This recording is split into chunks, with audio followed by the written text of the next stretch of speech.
মাম্মা আইলে।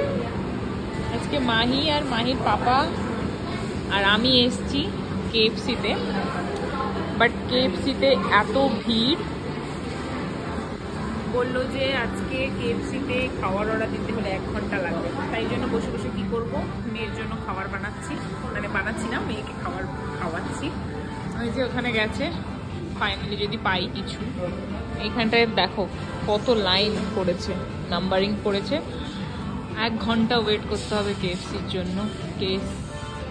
KFC মানে খেতে এসে পৌঁছলে যাচ্ছি। তো KFC চিকেন খেতে হলে কিন্তু 1 ঘন্টা ওয়েট করতে হবে। অনেক দিন খাইনি, মানে মাহি হওয়ার আগে খেয়েছিলাম, তাও মনে নেই আর কি। তখন তো খাইনি, তার আগে হয়তো 2 বছরখানি হয়ে গেছে খাইনি। তো আজকে মনে হলো একটু KFC চিকেন খাওয়া যেতে পারে। তো এসেছি পুচকিকে নিয়ে, এখানে ওর খাওয়ার রাতের ডিনার।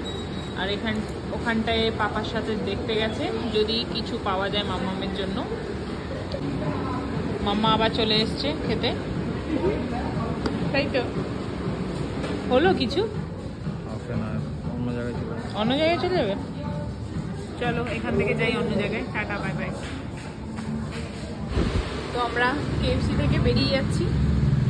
এই দেখো KFCর অবস্থা।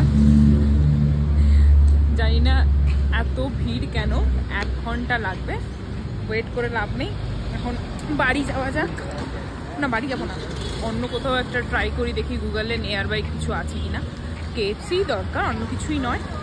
তো এখন খুঁজছে যাচ্ছে মামা পাপার সাথে, খুঁজে পাপার এখন KFC এখানে পাইনি বলে মাথাটা গরম।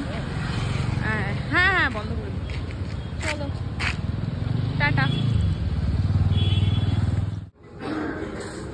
ফাইনালি আমরা চলে এসেছি এখন।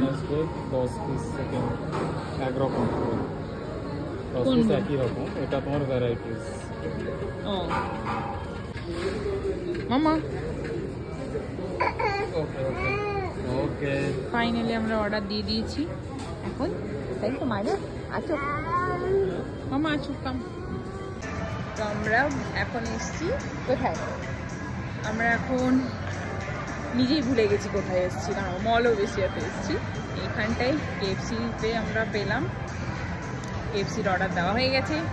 তো এবার প্যাক নিয়ে বাড়ি যাবো। মাম্মারও ঘুম পেয়ে গেছে, অ্যাটলিস্ট আমরা ওখানে খাই না খাই, মাম্মার খাওয়াটা হয়ে গেছে ওখানটায়, ও খেয়ে নিয়েছে। এবার বাড়ি যাওয়া হয় যে পেছনে দেখা যাচ্ছে KFC এগুলো। সত্যি বলছি 2 বছর পরে খাচ্ছি না, খুব মানে এত লোভ লাগছে বলে বোঝাতে পারবো। চলো এখন বাড়ি যাওয়া যাক, শঙ্খ পার্সেল নিয়ে নিয়েছে।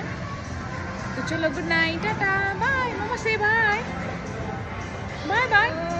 ও না, কোনো তো ইচ্ছে নেই ওর। ঠিক আছে চলো, টাটা।